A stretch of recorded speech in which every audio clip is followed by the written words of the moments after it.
Okay. Kwa hiyo compressor inatusaidia kutupa dynamic nzuri ya production yetu, hasa pale inapofika swala la kutengeneza dynamic nzuri baina ya sauti na sauti, kwa sababu waves zinakuwa zina mawimbi. Kwa sometimes compressor hii inatusaidia kutupa mawimbi mazuri ambayo tunahitaji katika kazi yetu. So katika kipengele ya compressor ndio kuna vitu hivyo kadha wa kadha. So ratio kazi yake ni the more ratio the more compressor, the less ratio the less compressor. Umenielewa hapo?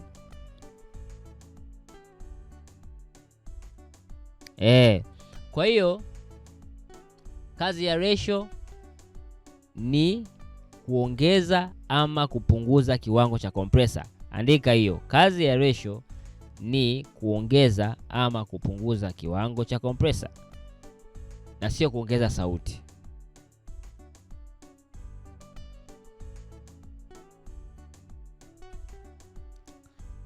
Pale ambapo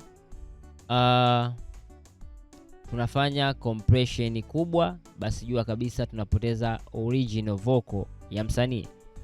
Kwa hiyo ratio haipaswi kuwa kubwa sana, haipaswi kuwa ndogo sana. Kiwango kizuri cha compression ya ratio ni kuanzia 1 mpaka 2.5 mpaka 3.1. Yaani ucheze kuanzia moja mpaka kwenye 3 point something. Hapa kuanzia 1 mpaka 3 point something. Isifike 3. At least kinakuwa ni kiwango kizuri cha kufanya compression katika vocal. So kuanzia 1 mpaka 3. So hapa kote unaweza ukacheza napo, lakini kiwango kizuri zaidi unaweza kutumia 1.5. Ndio maana hata hapa tukisema tutumie preset ya wao wenyewe Wave ambao wameitengeneza kwenye vocals, ukija hapa katika vocals utakuta kiwango cha compression omega ngapi? 2.49. Kwa hiyo hiyo ndo basic ya compression, lakini tunaweza tukaanzia 1.5 kufanya compression mpaka hapo 2.49 mpaka 50 hapo chini. Hicho ndio inakuwa kiwango kizuri cha compression. Sawa? Kwa hiyo threshold hii ndio kazi yake, kama ambavyo ulielezea vizuri na ulipatia kwamba tunaanzia wapi kufanyia compression yetu. Ndio kazi ya threshold. Compressor yako itaanzia kufanya kazi wapi? So mara nyingi huwa tunaangalia maneno jinsi ambavyo yanalia. Kwa hiyo kama maneno yanalilia chini zaidi, na maana compression ya hii threshold itakuwa inashuka zaidi, lakini haipaswi kushuka sana kwa sababu itakuwa inaanzia karibu kufanya compression. Kwa lazima pia ianzie mbali. So kiwango kizuri angalau inaweza kacheza kuanzia kwenye 11 mpaka 10, yani 31 mpaka 16, 19 hapa katikati. 1 mpaka 19 hapa katikati inategemea, lakini kama mwimbaji atakuwa anapanda sana juu, na maana hii pia atakuwa irudi nyuma. Kama mwimbaji atakuwa anaimbia huku chini chini sana, basi inabidi mfikie mpaka chini, kwa sababu hii kazi yake inakwenda kukata zile peaks za juu ambazo za maneno ambayo yanakuwa yanakera katika masikio ya msikilizaji. Hii inasaidia kutupa dynamic nzuri baina ya neno na neno. So ndo kazi ya threshold. Ni wapi naanzia kufanya compression. Kwa hiyo usiweke sana nyingi sana pale ambako unakuwa unafanya compression. Hiyo ndo kazi yake. So attack. Sawa. Attack.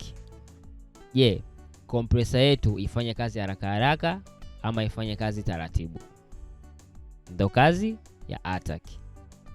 Kwamba huu mchakato wa hii engine, engine inapaswa kupampu haraka ama engine inapaswa kupampu taratibu?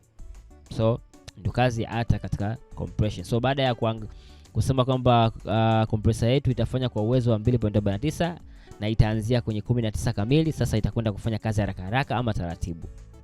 Baada ya ataki kuchagua ifanye kazi haraka haraka au taratibu, release ndio inakuja kutuambia kwamba bana itaachia haraka haraka ama itaachia taratibu.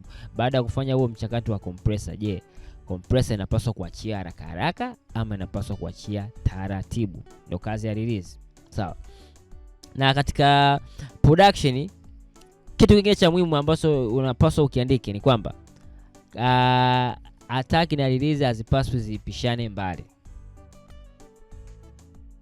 Yani attack na release, mbona kama hizi hapa zimekaa sawa sawa, ndio inabidi zikae hivi. Na jambo la pili lingine liandike la msingi ni kwamba attack inatakiwa iwe ndogo, release inatakiwa iwe kubwa kidogo. Yani kama attack ni 5, ina maana release hapa unaweza kutumia 50. Kama hii attack inapungua hapa mpaka kwenye 2, maana hii pia nayo inapungua. Ukiipunguza attack, make sure pia release nayo inakuwa haikai mbali. Sawa? Umeona? Nao inashuka. So ukipanda attack, release nayo inapanda. Yaani attack na release zitakuwa ziwe zimeshikana vizuri, ili kusudi ule mchakato wa ile compressor usio unapishana sana kwa kiwango kikubwa. Hasa katika masuala ya mwimbaji kwa sababu anakuwa anaimba haraka haraka. Kwa pia compressor lazima ikamate na kuachia haraka haraka kwa sababu yale maneno yaweze kusikika vizuri. Otherwise kama msanii anakuwa anaimba ule utaratibu wa maneno marefu, ndio mchakato wa compressor inaweza ukafanyika mbaya. Lakini mara nyingi waimbaji, wachanaji, hip hop, kila kitu lazima compressor ikamate na kuachia haraka. So the best way ya kuzingatia ni kwamba attack na release zinatakiwa ziwe the same kama hivi, lakini attack inatakiwa iwe na namba ndogo, release inatakiwa iwe na namba kubwa kidogo. Threshold itategemeana na hii peak ya msanii unaona inaanza kuimbia wapi. Okay? So ratio, kiwango cha compressor tunataka tuanzie 1.5 mpaka 2.49, hapo 3 kasoro unaweza kucheza nayo. Gain sasa ni ile umeshafanya huo mchakato wako wa compressor, una feel kama sauti ya mwimbaji inakuwa haiko weight, haiko na punch kubwa. So ndio tunatumia gain kwenda kurudisha ile punch ya mwimbaji ambayo imepotea kutokana na mchakato mzima wa kufanya compression. So ndio tunatumia gain katika kunyanyua juu, na gain pia usinyanyue sana kwa sababu ikiwa kubwa sana inapoteza original vocal ya msanii. Kwa inatakiwa ikae kuanzia hapo kwenye 1 mpaka 2 point something, kwa sababu ki sound engineer tunaambiwa kila kitu unatakiwa ufanye kidogo kidogo, yani compressor kidogo, EQ kidogo, reverb kidogo. Hiyo inakusaidia baadaye kwenye mastering kuja kupata quality nzuri unapokuwa unakuja kuboost vitu vyako. So huko kila kitu kwenye post production waga tunafanya kidogo kidogo. So tufungue vocal moja then tuangalie hiyo vocal. Kwa mfano tunaweza tukai-compress namna gani.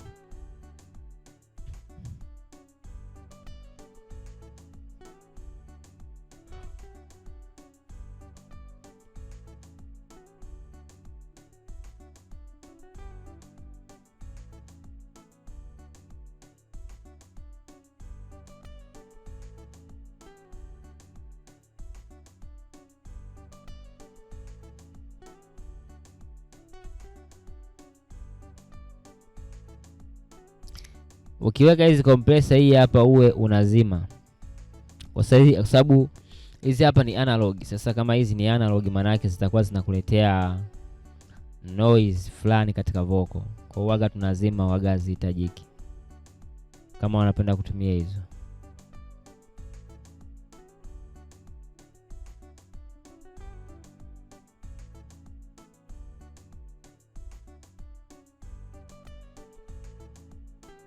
So tutakwenda kuplay hapa. Samahani watazamaji wangu ambao mnaangalia YouTube, kwa sababu hapa natumia laptop ya mwanafunzi wangu.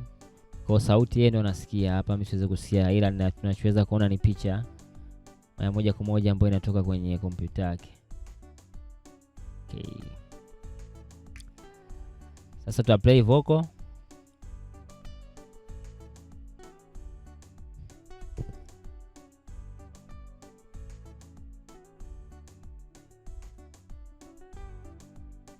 Okay, sasa tutaanza kufanya compression. Japo mimi sisikii, lakini nitafanya compression kutokana na kuangalia hizo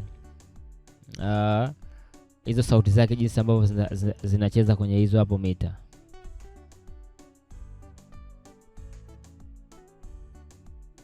Okay.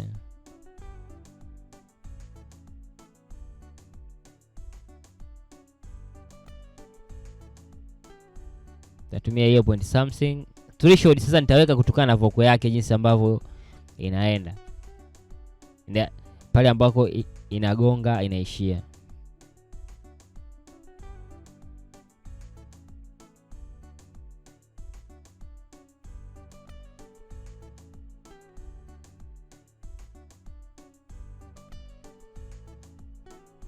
So umeona hapo kwenye threshold inavyoshusha, maanake hii ratio inavyowaka taa kushuka chini hapa, maanake sasa hapo ndo compressor inafanya kazi.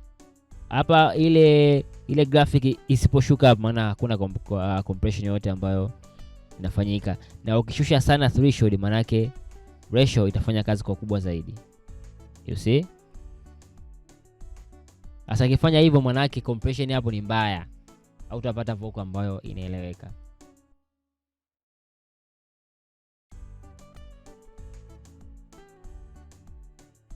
So tutashusha, tuhakikisha kwamba hiyo ratio haipiki sana kwenda chini.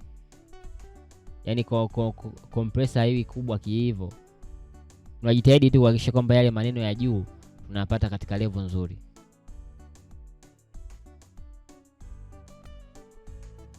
So hapa kwenye attack na release tunaweza tukamaki, afu tukazirudisha zote kwa pamoja.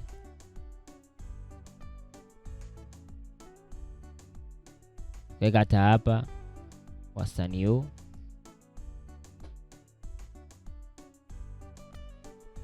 So you see, hakuna more compression.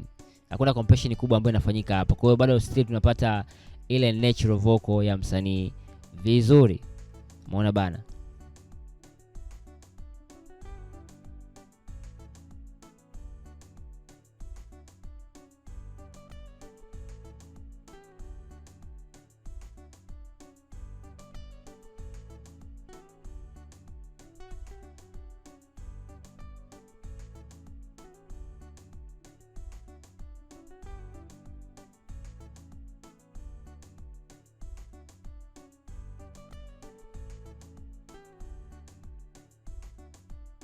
Akisha tu ataki yako haizidi sana kuja mpaka huku.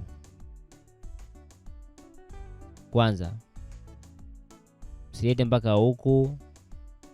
Just make sure tu ataki inacheza kwenye 10, 5 point something hapo.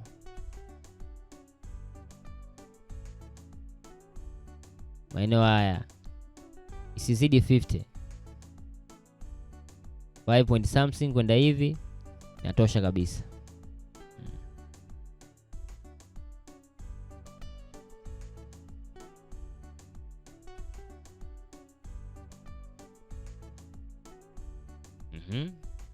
Unaisikiaje vocal jinsi inavyotoka?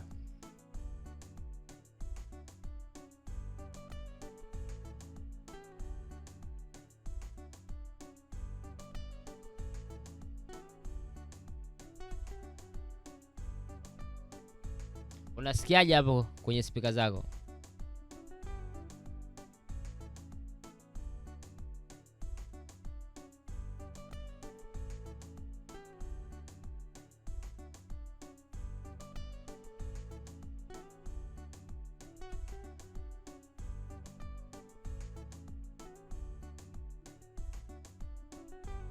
Lazima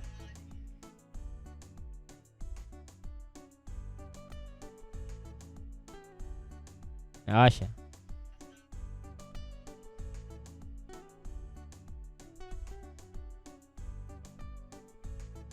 Umeona mabadiliko gani?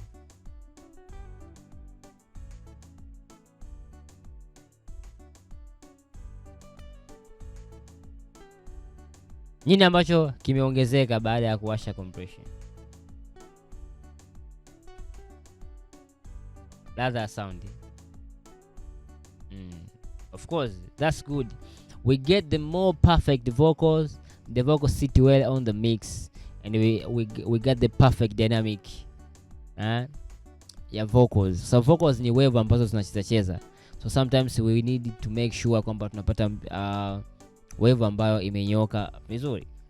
So hatufanyi compression kubwa mpaka tusikie kwamba inafanya kazi. We just make sure kwamba we get the something good we need kwenye production yetu. Sawa boss? Okay. So hivi ndio jinsi ambavyo tunafanya compression, lakini compression inabadilika sometimes kutokana na mtu anavyoimba. Unaweza ukatengeneza wimbo moja, ukitengeneza nyimbo za waimbaji tofauti tofauti, labda kuna verse 3 za waimbaji tofauti, uwezi hao wote ukatumia compressor moja, sababu utakuta kuna mwingine ana kelele, kuna mwingine ni mtaratibu, kuna mwingine anafoka, kuna mwingine hafoki. So yule ambaye anafoka ana namna yake ambavyo anapaswa compression yake nayo pia ifanye kazi. Yule ambaye yuko taratibu ana namna yake pia ambavyo anapaswa mtengeneze. Sawa boss? Kwa hii nikupa ni basic ya msingi zaidi ambayo unapaswa kuitumia. Na ukielewa hii, that means kuja kufanya EQ itakuwa ni rahisi. Kuja kuseti reverb na delay itakuwa ni rahisi. Kuja kuelekeza masuala mazima ya kufanya saturation na distortion rahisi. Balancing ya muziki mzima ni rahisi. Kufanya multiband compressor, kumbuka hii ni compressor, lakini kuna multiband compressor ambayo compression ya kufanya bendi moja moja, huko nako pia tutakuja. So I just wanna need kutafuta wimbo ambao una verse ya mtu mmoja. Kama uko na project hata kama 2-3, hata kama ni za zamani, zifumue hizo project, tafuta verse ya mtu mmoja tu, mtu mmoja katika kila project, fanya compression alafu nitumie. Kama una muda sasa hivi basi fanya sasa hivi, fungua project 3 tofauti, tafuta lead vocal, yule mwimbaji, so chorus, mwimbaji peke yake, fanya compression kutokana na maelezo niliyokuelekeza. Then baada hapo kuna Bandicam.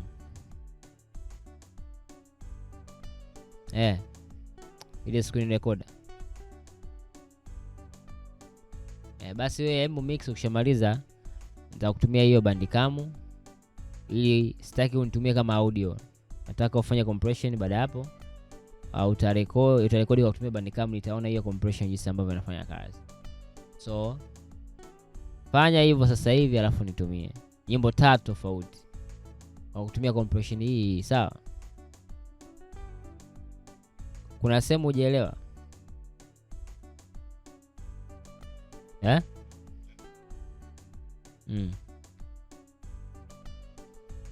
Kwenye ratio ni kiwango cha compressor. Kwa hiyo ratio ikiwa kubwa maana yake compressor yetu inafanya kazi kubwa. Ratio ikiwa ndogo maana compressor inafanya kazi kidogo.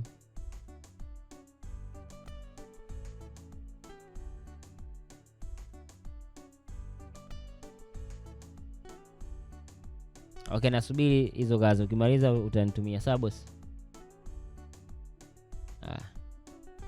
Usifanye mambo mengi, usifanye EQ usui nini kuanza kutengeneza hizo zingine, sitajaje. I just wanna know kwa kiasi gani umeelewa matumizi ya compressor, sawa? Kwa unaweza ukazi EQ vocals zikakaa vizuri, sawa, hamna shida, lakini sana point ni hiyo hapo, compressor.